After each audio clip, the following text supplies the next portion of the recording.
10% بس اللي يقدر يكمل الفيديو ده لحد الآخر، لأن النفس بتميل إلى الكسل والراحة.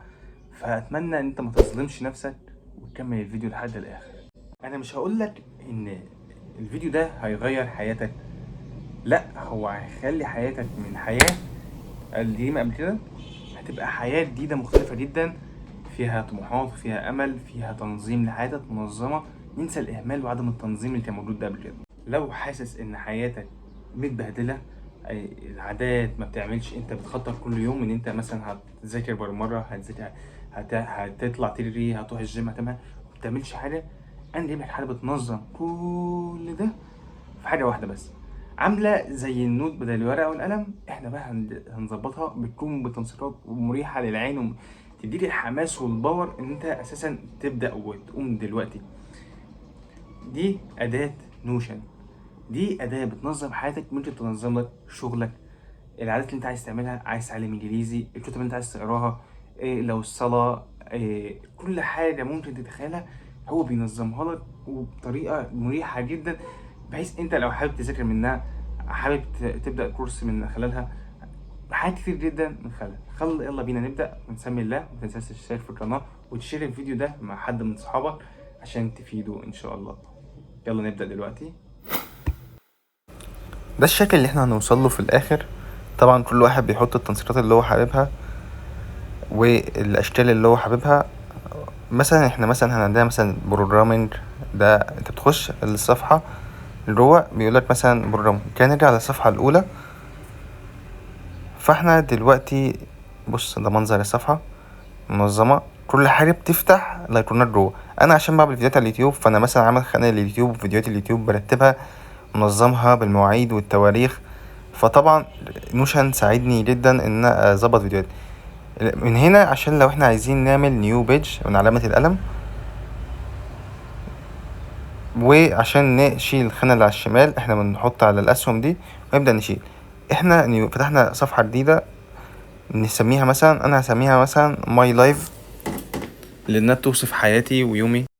فانا مثلا دلوقتي حابب احط ايكون عشان تبقى مثلا فوق، عشان تدي مثلا شكل حلو. فدي الايقونات اللي عندي بتبقى مثلا زي اللي موجوده في التليفون بالظبط. انا حابب احط مثلا نتيجه، مثلا حابب احط قلب، حابب احط اللي انت حابب اللي انت عايزه. انا احط نتيجه عشان بتعبر عن ترتيب يومي وكده. فانا دلوقتي لو عايز احط كفر ورا، ممكن نحط كفر ورا، ممكن نغير الكفر ده، بتضغط على شينج كفر، وبعدين ان انت تختار بقى. في عندك كفرات كتير جدا موجوده، لو دول مش عاجبينك في برضو غيرهم من خانة انس بلاش. ولو عايز تختار من دول انت حر، في طبعا اشكال كتير جدا جدا من خانة انس بلاش. انت بتدور على اي كفر ممكن تخيله، تعمل سيرش عنه وهتختاره. يعني ما في إيه.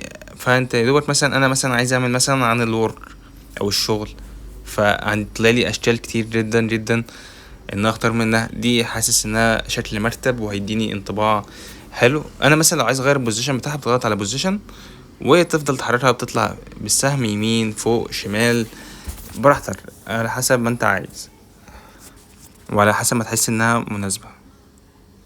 طب احنا دلوقتي مثلا عايزين بقى نزود بقى هيدين، ونزود كلام. انا مثلا في عندي مثلا تضغط على سلاش، علامة السلاش، في عندك كود، بيج، تيبل، هيدين، تريست 1، تريست 2، في حاجات كتير جدا. احنا هنختار كود. الكود ده بيظهر لك علامة الاي كده اهو، زي الاي.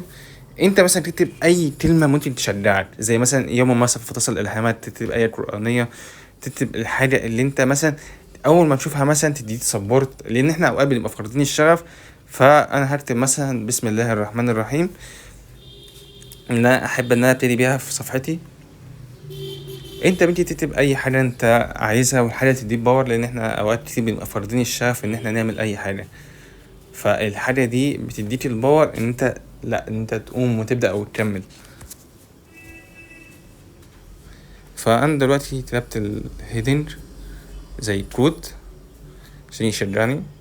انا مثلا عايز اغير الشكل بتاعه، ممكن لما تختار على، تضغط على 6 دواير دي، وبعدين لما كود سايز لو انت عايز تكبر الحجم، لا اما كلر عشان تختار مثلا اللون. انا غيرت اللون للون الاحمر. لو انا عايز بقى اعمل حاجه تانية، لو انا عايز مثلا اغير الباك جراوند اللي ورا الكلام، فانا هضغط على الكلر وهختار الباك جراوند اهو، غير لي شكل الكلام بقى ورا، في خط رصاصي ورا. بقى لو احنا بقى تعالى بقى لو احنا حابين نحط ايموجي، انت هتضغط على المسطره هنا اهو، تحدد النقطه هنا، وبعدين تكتب بقى، تخش على جوجل في اي تاب اخرى، هتكتب الجمله دي ايكون تو كوبي اند بيست. هيطلع لك مثلا اول واحده مثلا زي مثلا جيت ايموجي دي، انت هتختار اي ايموجي انت يخطر عليك. هيطلع لك ايموجيات كتير جدا جدا جدا، انت كل اللي عليك انت تختار منهم. مثلا اول ما هتعمل كليك يمين عليها بس هو هيبقى كوبي. فاحنا مثلا جينا اهو عملنا خلاص الكوبي، نرجع للصفحه بتاعتنا الاساسيه تاني ونختار كنترول في او بيست زي ما انت عايز، بس في اختصار كنترول في، هتلاقي البتاع اتحط الايموجي اتحط عندك كده. احنا عملنا الكروت اللي بيشجعنا. نبدأ بقى ان احنا بقى عايزين مثلا نعمل هيدنج. هتخش او مثلا هنا مثلا احنا عايزين مثلا نعمل خانة تو دو ليست، بس احنا هنبدأ بالهيدنج دلوقتي. هتخش هتعمل السلاش وبعدين تختار الهيدنج. احنا نعمل في هيدنج 1 ده الاكبر، هيدنج 2 ده الاصغر، احنا نعمل بالهيدنج 1 الاول عشان احنا لسه في الاول. فانا مثلا هسميه مثلا ماي بلانز او يعني اسم على مزاجك انت. انا بس عشان دي الخطط بتاعتي فانا حابب اعملها باسم ماي بلانز. طب انا دلوقتي مثلا محتاج مثلا اغير مثلا التنسيقات بتاعتها، عايز اغير الشكل بتاعها من 6 نقط. هتعمل كولر زي ما هتعلمنا، وبعدين تخش مثلا تغير اللون، تختار اللون اللي انت عايزه. انا اخترت مثلا الاحمر لان شكله بيدي باور كده اهو. ومثلا هرجع مثلا للخانه بتاعتي اللي هي بتاعت الايموجي، واختار مثلا اي ايموجي احس ان هو لايق عليا، مثلا اضغط عليه هيعمل كوبي واخش نعمل كنترول في زي ما احنا اتعودنا. اسهل حاجه هيتعمل له بيست. طب احنا دلوقتي نعمل ايه بقى بعد كده؟ هنحط مثلا heading 2 سلاش وبعدين نختار heading 2. انا ممكن احطه حاجات كلها، ممكن احطه ايه مثلا سيلف مثلا ديفلوبمنت اللي هو تطوير الذات او تطوير النفس، فانا احطه واظبط الفونت بتاعي والكلر بتاعي. ولو انت عايز تخليها بولد انت اختار براحتك. تعالى بقى ركز معايا عشان هنبدأ في المهم. نعمل سلاش ونخش على بيج، طلعت لي فتح لي صفحة جديدة نيو بيج دي. وبعدين تكتب مثلا انا هعمل مثلا عايز اتعلم حاجة مثلا انت عايز تتعلمها، هتبقى مثلا بروجرامينج الحاجة اللي انا عايز اتعلمها. ممكن احط لها ايكون، حاولت بقى حاجة ليها علاقة بالبرمجة مثلا زي شكل مثلا لابتوب كمبيوتر اكواد اي حاجة. بس انا مثلا ممكن احط مثلا لابتوب مثلا او احط اي ايموجي انت عايزه. فانا مثلا هشوف مثلا هحاول ادور على حاجه ليها علاقه بالبرمجه، مفيش خلاص. طب انا ممكن اعمل مثلا احط مثلا لابتوب، ما هو كمبيوتر ليه علاقه بالبرمجه حطيته. انا دلوقتي بقى مثلا ممكن اعمل الكفر، احط الكفر. ممكن نغير الكفر ده ونحاول ندور على الكفر اللي هي علاقه بالبرمجه. فانا هعمل سيرش مثلا عن حاجه ليها علاقه بالبرمجه، هيطلع لي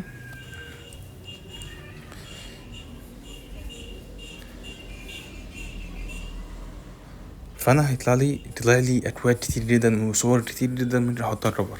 فانا اختار اي واحده منهم. دي شكلها حلو، لا ايه الفخامه دي، ايه ده، ايه الحلاوه دي، احنا ايه اللي وصلنا له ده. طب دلوقتي احنا اتعلمنا حاجه حلوه بقى. انا بقى عايز مثلا اعمل بقى ايه نفس الخانه التحفيزيه بتاعت الاول. فانا هعمل سلاش كرول اوت، نكتب بقى مثلا you reached مثلا you will reach your dreams.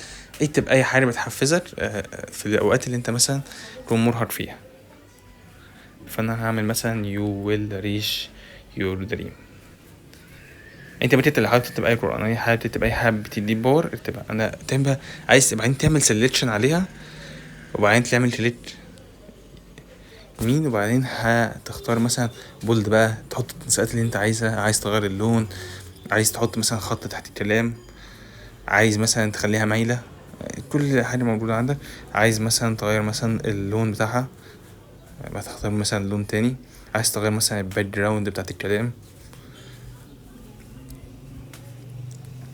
فاحنا كده مثلا هحط اللون ده ونحط الباك جراوند دي بالظبط كده، شكلها بقى حلو ما شاء الله.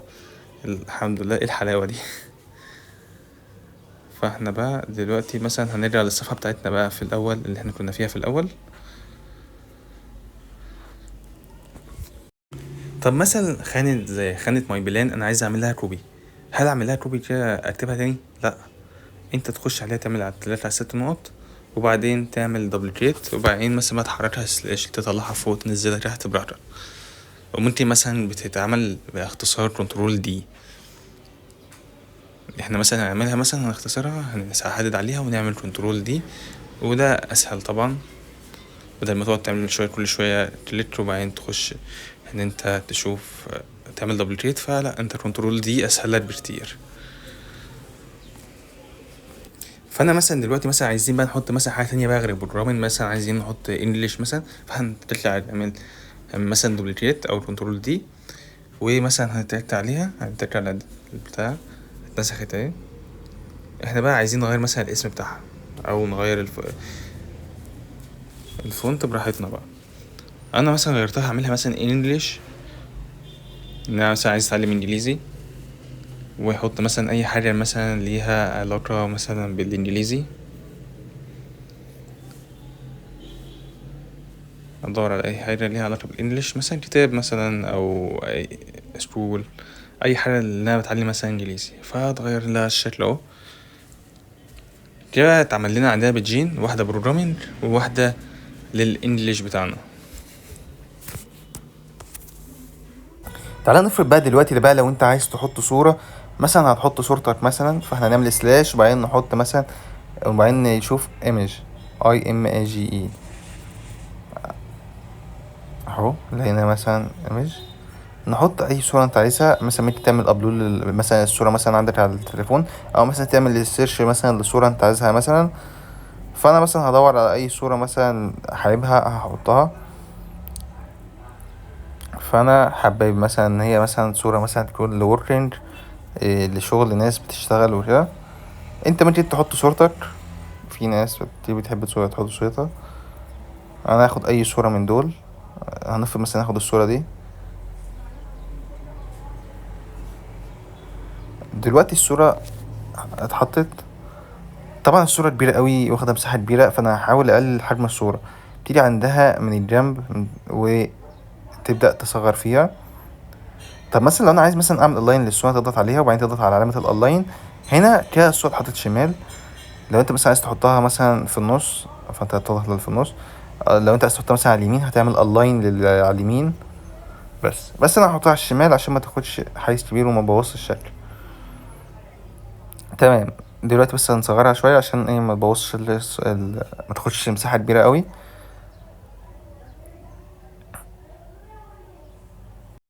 واحنا مثلا دلوقتي حابين مثلا نحط الكلمه دي فوق، فاحنا هنمسكها من مكان الست نقط وانت تطلعها فوق، وانت تحرك كل بقى حاجه على حسب ما انت عايز. مثلا حابب تنقلها يمين، حابب تنقلها شمال، حابب تنقلها فوق، حابب تنقلها تحت. فانت براحتك بقى. دلوقتي هنخش مثلا على البيج بقى بتاعت البروجرامينج. دلوقتي بقى هنبدأ ننظم البيج بتاعت البروجرامينج. اخر حاجة احنا كنا عاملينها الكول اوت. احنا بقى دلوقتي مثلا لو احنا بقى عايزين بقى احنا مثلا هناخد مثلا كورس بروجرامينج معين، مثلا من على اليوتيوب، او مثلا كورس مثلا مثلا على جوجل مثلا، او يودمي او اي حاجة. فانت هتجيب مثلا لينك بقى ايه الكورس عشان تحطه. بس احنا هنبتدي دلوقتي ان احنا نعمل الهيد بتاعنا. هنعمل سلاش وبعدين نحط مثلا من 3 نقط، وبعدين نعمل هيد 1. احنا دلوقتي هنكتب بقى الهيد 1. انا مثلا اكتبه مثلا بقى اي حاجة على حسب ما انت عايز تكتبه. احنا مثلا هنكتبه كورس بروجرامينج. مثلا هنا احنا هنا مثلا عايزين نغير اللون، هنخش نختار الكلر وبعدين نختار مثلا ريد مثلا بس، او كده لونها اتغير. احنا مثلا بقى هنحط بقى الايموجي تاني، مثلا نرجع لبتاعة الايموجي اللي احنا فاتحينها قبل كده، بعدين نختار الايموجي اللي احنا عايزين نضغط عليه. اول ما نضغط عليه كليك هو هيتعمل له كوبي لوحده. فانت بس هتخش تضغط وتعمل كنترول في.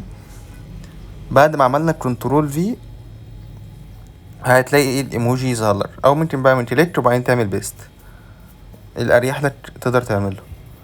احنا بقى دلوقتي عايزين نعمل، فهنا مثلا لو احنا عايزين مثلا نحط لينك الكورس اللي احنا بناخده، فهنعمل سلاش بعدين ويب بوت مارك، وبعدين نروح ناخد لينك الكورس بتاعنا اللي احنا بناخده مثلا من اليوتيوب، سواء مثلا هو كورس مثلا برمجة مثلا من على اليوتيوب، فاحنا مثلا هنعمل مثلا سيرش مثلا عن الكورس اللي احنا بناخده، وبعدين هنعمل له كوبي لينك. فاحنا هو انا بتابع مثلا، هنشوف مثلا كورس البرمجة، او مثلا هاخد لينك الكورس ده هعمله كوبي لينك، وبعدين هروح ارجع تاني البيج اللي انا كنت فاتحها ويب بوت مارك، وبعدين نعمل بيست نعمل بس خلاص.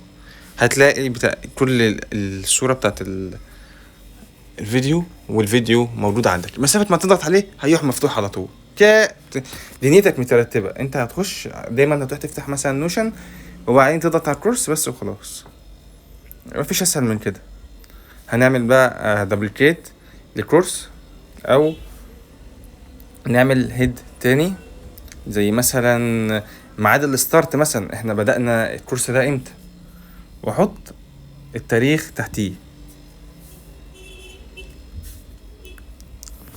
هنغير لها الفونت نعملها بولد، وبعدين مثلا مايلة، وبعدين ننزل تحت نحط الديت بقى اللي احنا بدأنا فيه. يعني مثلا احنا بادئين مثلا 1 مايو 1/5/2025،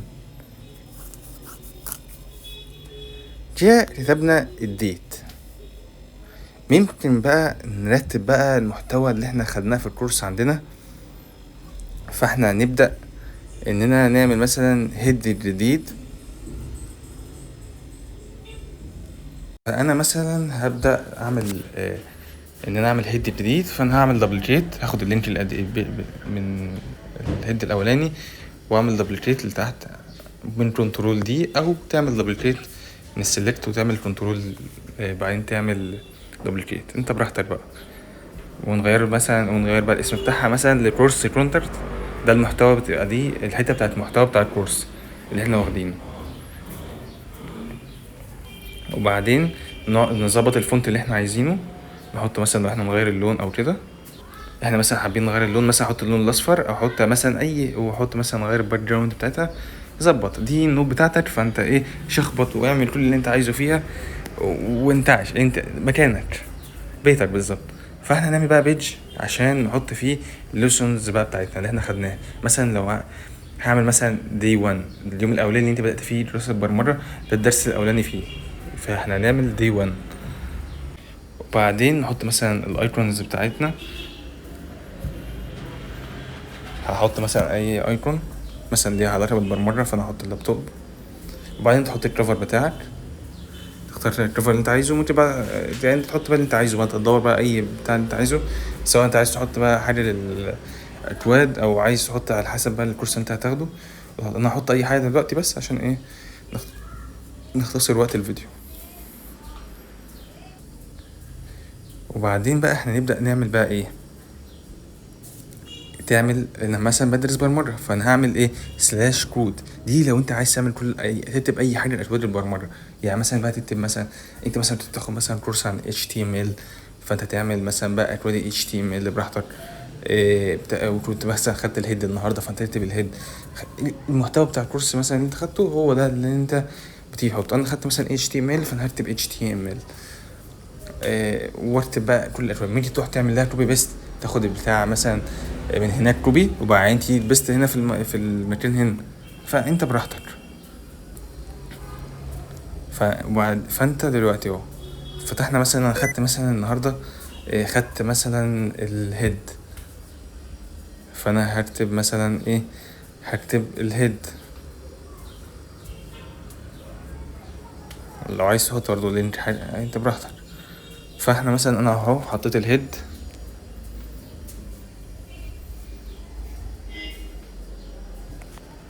ده الهيد بتاعي كده، مثلا ده ليسون 1، وانا مثلا اكتب بقى الشرح بتاعه مثلا تحت بقى او اي حاجه.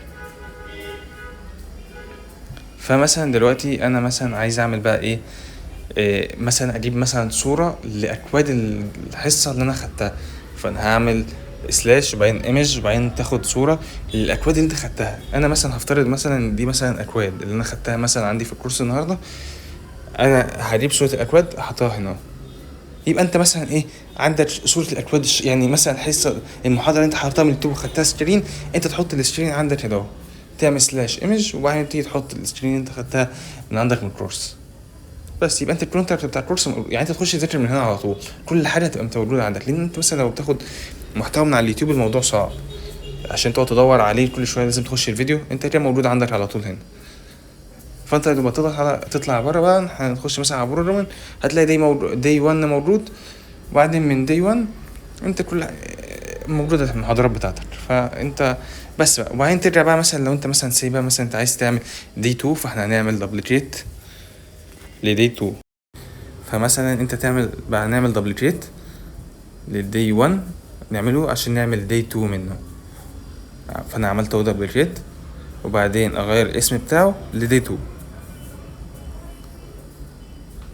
ادي اهو، واغير رينيم وبعدين اغير الاسم لدي 2، وبعدين اخش امسح بقى الحاجات الموجوده بقى في المحتوى بقى في الدي 2 واحط الحاجات بتاعت اللي انا خدتها النهارده بس. وتبدا تغير الكونتنت بتاع المحتوى اللي هنا. هشيل ده مثلا بقى واحط حاجات جديده، مثلا زي بقى انا هاخد التايتل النهارده هاخد ايه، انت تشيل دول وبعدين تحط بقى الجديد. موضوع بسيط جدا. وحاليا عدينا جزء كبير، لسه فاضل لسه حاجات اكتر، بس احنا عندنا كم حلو. يلا فانا عايزك بانك وصلت لهنا كمل، وان شاء الله ربنا هيوفقك وحقق كل اللي انت بتتمناه. هنعمل بقى الكود، هنضغط سلاش كود، نحط مثلا بقى ايه الاكواد بتاعتنا مثلا احنا خدناها النهارده. انا مثلا سيبها خدت بقى النهارده التايتل بقى النوحات الجديده النهارده، فانا هحط التايتل بقى.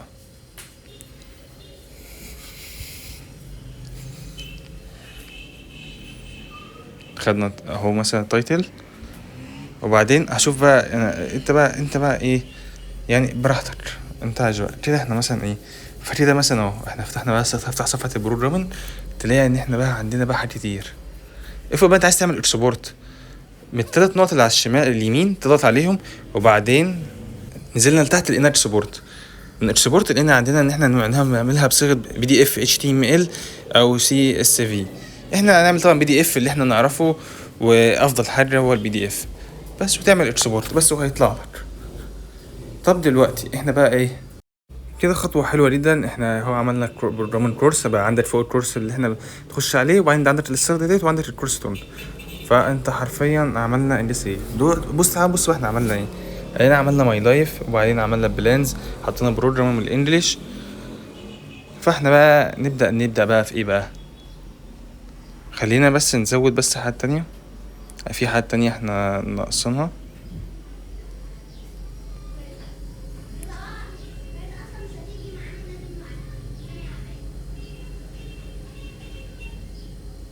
هنعمل مثلا دبل كليك بقى، ونعمل بقى مثلا لو بقى حاجات تانية بقى زي مثلا improvement.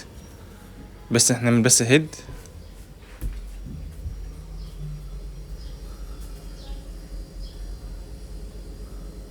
تو بس. نبدأ بقى نعمل مثلا improvement حاجات تحسين زي مثلا الهابت بتاعتك، ان انت تقرا كتب مثلا reading reports. بس احنا بتبقى improvement، وبعدين هنعمل فيها بيجات زي ما احنا عملنا في السيلف ديفلوبمنت. احنا هنيجي نعمل هنا نفس الحوار، بس هنظبط الكلر بتاعها بس، لو نحط الفونت اللي احنا عايزينه هنغير اللون. انا غيرته اللون الاحمر. وبعدين انت بقى نبدأ نضيف البيج اللي بتاعتنا سلاش، وبعدين تختار بيج ونحط مثلا هابت او ريدنج ريبورتس. انا هحط في الاول هابتس وبعدين نبقى نعمل ريدنج ريبورتس تحتها.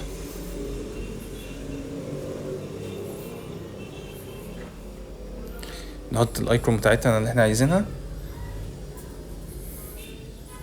ممكن نحطها علامة شيك او علامة صح اللي هي مثلا اللي هو احنا مثلا اي عاده احنا بنعملها بيبقى عليها علامه تشيك، فانا هحط علامه تشيك.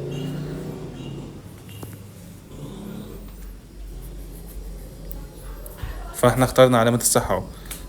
دلوقتي احنا بقى ايه، نحط الايكون مثلا الكفر بتاعنا.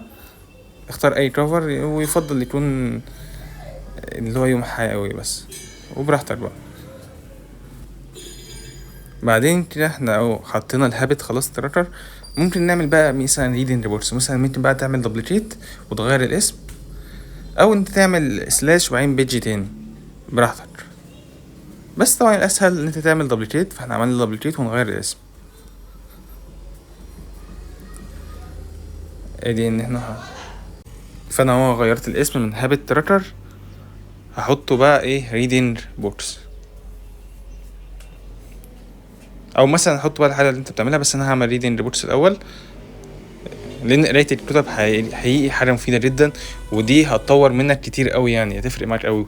فانا ارشح فعلا انت تعمل ريدنج ريبورتس. نحط الايكون بتاعتنا، الكتاب بتاعتنا. حطيت مثلا كتاب، ومثلا بقى لو انت عايز تحط بقى ايه الكفر بتاعك، بس انا مش هنحطه دلوقتي.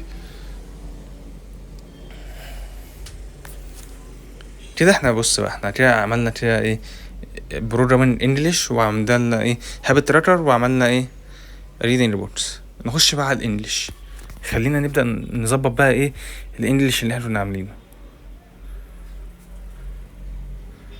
انا عايز بس اغير الكفر، انا عايز احطه حاجه مثلا ليها علاقه مثلا بالانجليزي، او علم امريكا، او اي حاجه ليها علاقه بالانجليش.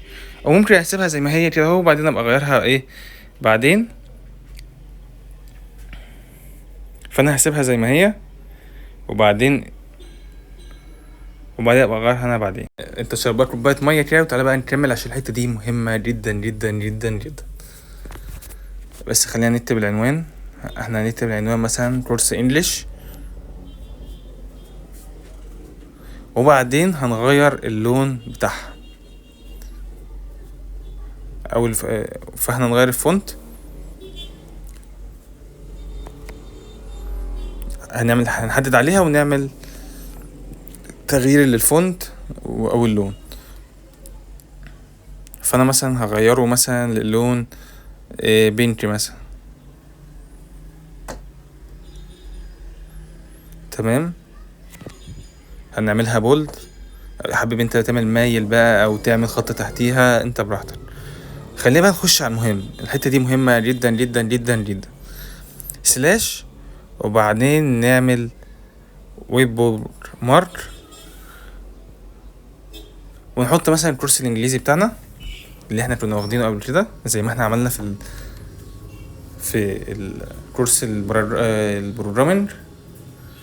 فانا مثلا هشوف مثلا كورس انجليش من على اليوتيوب، وبعدين اعمل كوبي لينك. او مثلا ممكن تحط مثلا لو انت بتاخد كورس في منصه مثلا او كده، فانت تحط لينك المنصه موجود عندك.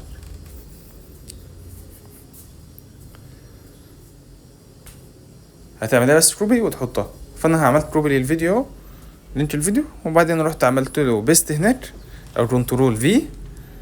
بس كده عندي كورس الانجليش موجود. نركز بقى في الحته دي.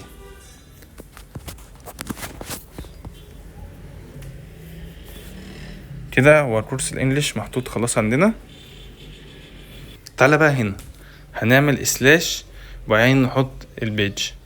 هنا هنفتح مثلا الكورس مثلا ليسون، ونحطه ونعمل مثلا ابلكيشن مثلا بيج بكورس ليسون، او مثلا انت مثلا هنتعلم مثلا في البيج دي هنتعلم مثلا سبيكينج او ريدنج. فانا هكتب مثلا ماي ليسننج، تاني مثلا بتعلم نصوص استماع، وابدا تحط الايكون بتاعتك وتبدا تحط الكفر بتاعتك ماي ليسننج كورس، وابدا احط الايكون بتاعتي.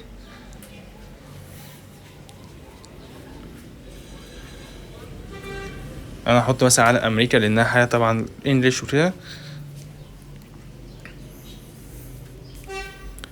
وبعدين انا بقى اعمل ايه بقى، تعمل سلاش وبعدين ويب بورك مارك، واحط اللينس كورس الليسننج وتحطه مثلا عندك. وتقسمها بقى مثلا تعمل بيج تانية الكورس مثلا للسبيكنج، بيج بقى تانية للريدنج، انت تنظمها. بس احنا نركز في النقطة دي بقى عشان النقطة دي جديدة. احنا نحط توتوريال ليست سلاش توتوريال ليست. بتعمل ايه التوتوريال ليست دي بقى؟ انت مثلا سي مثلا هتاخد مثلا كلمات، فاحنا نعمل مثلا ايه كونتنت، او عايز تعمل مثلا كونتنت بتاع كورس 1 او داي 1. فانت مثلا بتاعه مثلا هنعمل كونتنت ليسون داي 1، تنزل في الصفحه اللي تحتيه تكتب مثلا انت مثلا خدت مثلا كلمات في ليسون 1 في كلمات جديده، فانت عايز تكتب مثلا تحتها الكلمات، فانت هتكتب الكلمات بتاعتك كل كلمه ومثلا معناها ايه، مسافه. هي طبعا كل الكلام اللي انت بتبقى تحته كاتبه تحت الكونتنت ليسون ده بيختفي مسافه ما انت تضغط على كونتنت ليسون، تلاقي الليست نازله لك بكل المحتوى اللي انت خدته. فهي كل الكلام ده مبقاش مكتوب، انت بس يبقى مكتوب عندك كونتنت ليسون 1، وبعدين لما انت تضغط عليه تلاقي الكلمات اللي انت حاطه اللي انت خدتها في كورس ليسون 1 تلاقيها كلها ظهرت. فانا مثلا احنا خدنا مثلا كلمه فيرم، خدنا كلمه بيزنس، وخدنا مثلا كلمات كتير وانت ترصها تحت بعضها.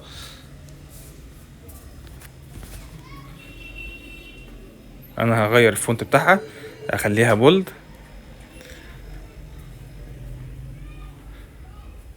تعالى بقى نفرض هنا انت عايز تحط مثلا صورة لوصف الكلمة اللي انت حاططها. في الحالة دي هتفيدك جدا انت تحط صورة لوصف الكلام. يعني مثلا لو صورة بيزنس، كلمة بيزنس، عايز احط صورة لمعنى البيزنس، تعمل سلاش ايمج وبعدين تحط ايه، تعمل سيرش مثلا عن حاجة ليها علاقة بالبيزنس وبعدين تحط الصورة بتاعتها. حقيقي البتاع دي هتفرق معاك لما انت تكون الكلمة قدامك والصورة قدامك، حقيقي الموضوع ده هيفرق معاك وهيكون منظم جدا. فانا هختار مثلا دي. خلاص تمام، انا اخترت الصورة دي، هتلاقيها تظهر تحتيها تحت كلمة بيزنس.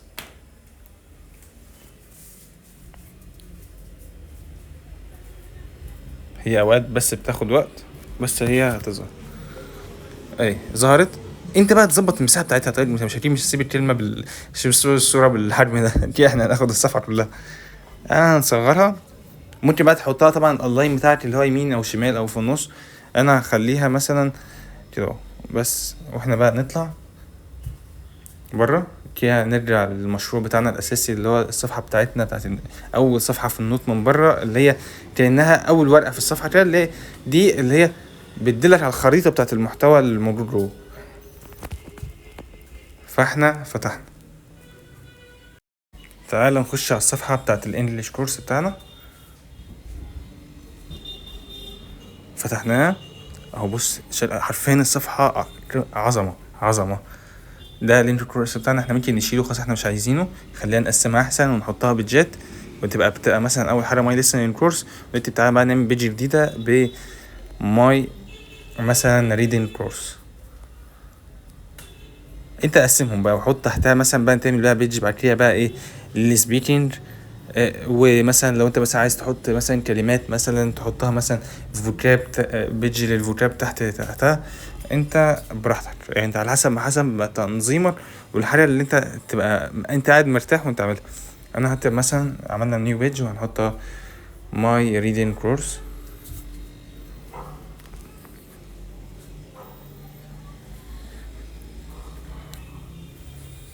بعدها نبدأ بقى نحط مثلا لينك بقى ايه الايكون بتاعتنا،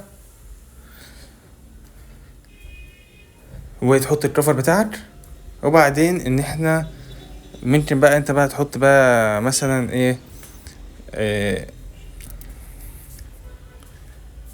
تحط بقى انت بقى اللينك بتاع الكورس بتاع السبيكنج بتاعك او الريدنج بقى وكده، تحط بقى اللينك بتاعه من لا ويب بوك مارك وبعدين تحط اللينك بتاعه. تعالى بقى احنا عايز اوريك ان احنا عندنا في تمبلتس جاهزة موجودة، احنا هنحتاجها بس في حاجات تانية زي الهابت والريدنج مثلا بتاع البوكس، احنا هنحتاج فيها تمبلت جاهزة. دول عندنا امثلة للتمبلتس الجاهزة. انت تعمل سيرش على التمبلت اللي انت عايزها وهتلاقي تمبلتس كتير جدا جدا جدا. فاحنا مثلا عايزين نعمل مثلا تمبلتس للهابتس بتاعتنا، ظهر لي تمبلتس كتير للهابتس. انا مثلا عايز اعملها مثلا اللي هي بتظهر مثلا ريدنج وجورنالايز والحاجات دي، وانا اعمل بس علامه شيك عليها. فانا مثلا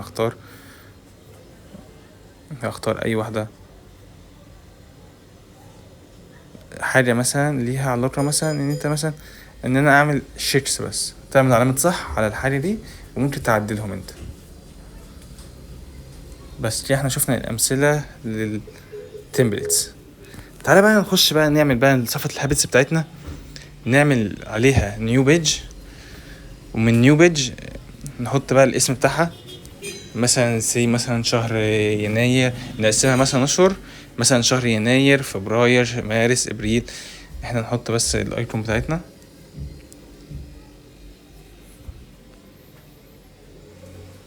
هنحط مثلا علامة شيك برضو. نخش على نيو بيج، انت تسميها بقى مثلا يناير مثلا، وبعد او مثلا عايز تعملها اسابيع مثلا، فانت تعملها مثلا ايه, مثلا ويك 1 ويك 2 ويك 3، تبقى انت تحطها زي ما انت عايز. فانا مثلا هعملها ماي هابت شهر ماي، وبعدين من تحت هنضغط على تمبلت، وبعدين نحط التمبلت بتاعنا، تعمل سيرش عن التمبلت بتاعنا مثلا اللي هو هابتس، وتختار اللي هو مثلا بيعمل لك ان انت علامة شيك على الحاجات اللي انت هتعملها خلال اليوم. انا هختار مثلا ده، حاسه مناسب ليا. تمام، اد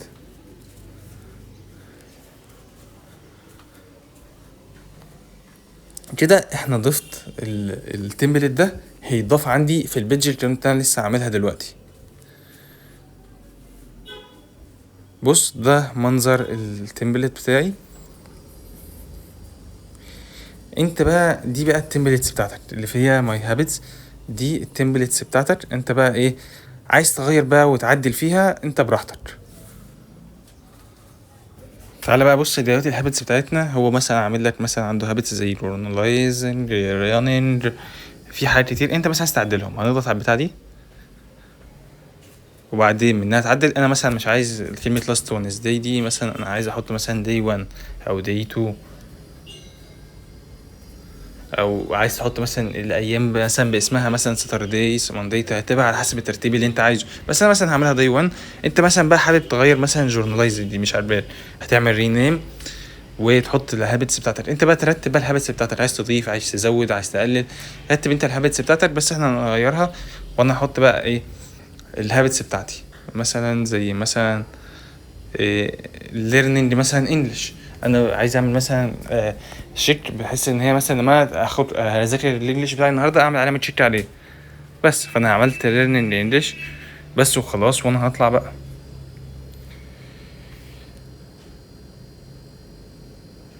بص احنا مثلا كنا عاملين مثلا ايه، لينا عندنا 4 مثلا هوايات في اليوم.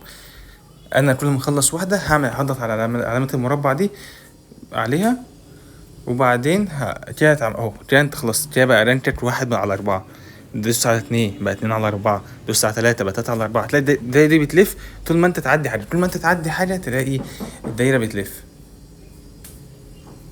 فاحنا كده مثلا اهو كده مثلا ده داي 1، كل ما انت هتخلصهم بقى يبقى تلاقي الدايرة دي في الاخر ازرقت كلها واكتملت كلها بقت باللون الازرق كده اهو. تمام، تعالى نطلع بره، رجعنا للصفحة الأساسية بتاعتنا. بص احنا كنا غيرنا learning English، بص كلهم اتغيروا learning English كلهم. انت لما بتغير هم كلهم يبقوا تنسيق واحد، انت غيرت واحدة هتلاقي كلهم اتغيروا. وطول ما انت تعمل علامة شيك على حاجة هتلاقيها ان انت نقلت. تعالى بقى نرجع بقى للصفحة الأساسية بتاعتنا الأولى اللي احنا كنا فيها في الأول، اللي احنا بادئين منها. حرفيا احنا وصلنا لتطور كبير قوي، فعاش بجد ان انت بدأت وتعلمت حاجة زي دي. فاحنا لسه بقى تعالى نكمل بقى نعمل بقى ايه هنا بقى. دي مختلفة، احنا بقى هنعمل بقى ايه reading reports. فاحنا هنعمل بيج للreading reports، هنعمل سلاش وبعدين تعمل علامة البيج اهو. وبعدين او مثلا خلينا نبدأ في الاول ان احنا نعمل مثلا كول اوت، عشان حكي ما تشجعك اللي هو مثلا العلم نور او اي حاجة كل ما انت تقراها شجعك، لان احنا بنفقد الامل كتير ان احنا نعمل حاجة بتاعتنا. فاحنا نحط مثلا رول اوت جديد العلم نور، نفتح نيو بيج، ادي البيج الجديده، وهنعمل بقى سيرش على المره دي على ريدنج ريبورت ليست.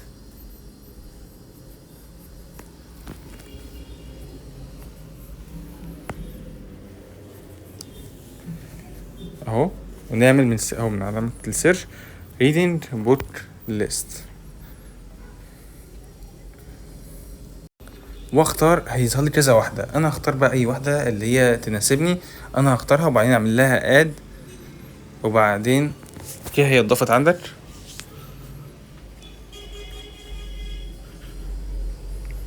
او الريدنج ليست تحت بتاعتي موجوده. تعالى بقى بص، هتلاقي بقى ايه، ان انت هتلاقي فيه كتب كتير قوي. انا افتح بقى صفحه اول بوكس، ده اللي هو انت اللي انت بتقراه دلوقتي. دي كل واحده بقى في كل خانه فيها الكتب اللي انت مثلا بتقراها، اللي انت قريتها. اول بوكس هنفتح كل الكتب، هتلاقي كده في الاول التايتل، الاثر، المؤلف بتاع الكتاب بتاعك، الاستاتيوز انت قريتها ولا ما قريتهاش ولسه بتقراها، ولا كومبليتد قريتها قبل كده، ايه الكاتيجوري اللي ايه نوع المحتوى ده، يعني مثلا هل هو عن البيزنس، هل هو عن الطب مثلا، هل هو عن ايه، والريتنج الريت اللي انت حطيته للكتاب، والبيرسن بروجرس ده اللي هي مثلا انت قريت مثلا 37% مثلا زي من تحت دي، قريت 37% من الكتاب. هنا مثلا لو انت عايز تغير مثلا التايتل بتاع الكتاب بتاعك، هتضغط عليه وتعمل رينيم وتحط الاسم الكتاب بتاعك، بس انت هتعدل بس عليهم، هتحط اسم الكتاب بتاعتك. عايز تغير مثلا الكاتيجوري، هتضغط هيظهر لك ليست تختار منها كل حاجه عندك. فانت لسه، وده مثلا لو انت مثلا بتقرا مثلا كتاب مثلا متصفح، هتحط اللينك بتاعه. عندك مثلا كتر الصفح بتاع الكتاب، الديت بتاعه اللي انت بدأت فيه، والديت اللي انت خلصت فيه، كله بيبقى متسجل، كل حاجه بتبقى مترتبه بالظبط. انت مثلا الكتاب ده مثلا انت مثلا عايز تغير كلمه ستاتيوس، فانت هتغير من فوق، هتروح مغير الاسم بتاعها. مثلا انا عايز مثلا اعملها مثلا ايه، بدأت مثلا، او عايز تعملها اي حاجه، فانا هغيرها مثلا اللي بدأت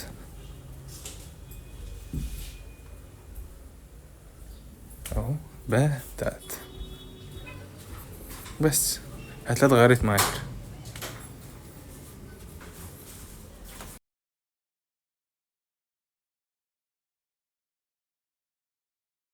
بس انت الجزء ده بقى هنا مكتوب بقى completed، عندك هنا written، ده انت خلاص قريته خلاص، ده لسه هتقراه. عايز تغير مثلا اسم المؤلف، تحدد عليه وبعدين تغير. هنا اللينك ده مثلا لو انت حاطط لينك الكتاب بتاعك، اول ما تضغط عليه هتلاقي تنقل لصفحه الكتاب بتاعك. لو انت مثلا بتقرا مثلا كتاب من على منصه مثلا ولا على اي حاجه، ده السيماري. لو انت عايز تحط ملخص للكتاب بتاعك، مثلا انت مثلا اللي استفدته مثلا من الكتاب ده، فانت هتحط السمري بتاعك. ستارت ديت، انت بتلعب وتغير الديت بتاعك. مثلا انت مثلا انا قريت مثلا، ببدأ دلوقتي مثلا ان انا اقرا مثلا في 2025 مثلا شهر مايو، فانت هتخش وتعدل مثلا وتعمل الديت بتاعك ماي مثلا شهر مايو. بس انت غير بقى على حسب ما انت بدأت امتى، يعني مثلا لو انت بدأت مثلا النهارده، انت عرفت انت بتغير الديت ازاي. انا حطيت مايو اهو.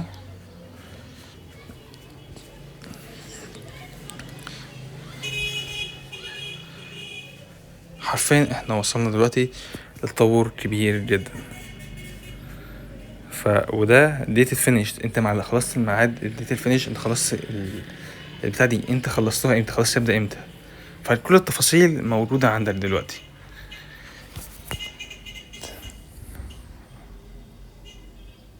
فانت بس انت خلاص بقى، انت كده تقدر مثلا هنا مثلا لو انت مثلا عايز تغير مثلا الكتاب ده، عايز تغير اسم الكتاب، انت هتعدي بقى لكل واحدة وتغير اسم الكتاب بتاعها. اسم الكتاب بتاعك انت بس هتحط بس الداتا بتاعتك، بس التمبلت الجاهز احسن طبعا. انت بدل ما تقعد عشان تقعد تعمل جدول زي ده، الموضوع متعب. بس انت اللي دلوقتي التمبلت بس عندك جاهز، وانت يا دوبك بتعدل عليه الداتا والبيانات والهوايات بتاعتك. فالموضوع حرفيا سهل بسيط جدا، وحرفيا ان انت وصلت للمرحلة دي، فحرفيا دي حاجة حلوة اوي. فحقيقي بجد عاش عليك لو انت قدرت توصل للنقطة دي من الفيديو. حرفيا ربنا يوفقك وان شاء الله تكون ناجح في حياتك، ويكون الفيديو ده نقطة تحول ليك بإذن الله. ما تنساش تعمل سبسكرايب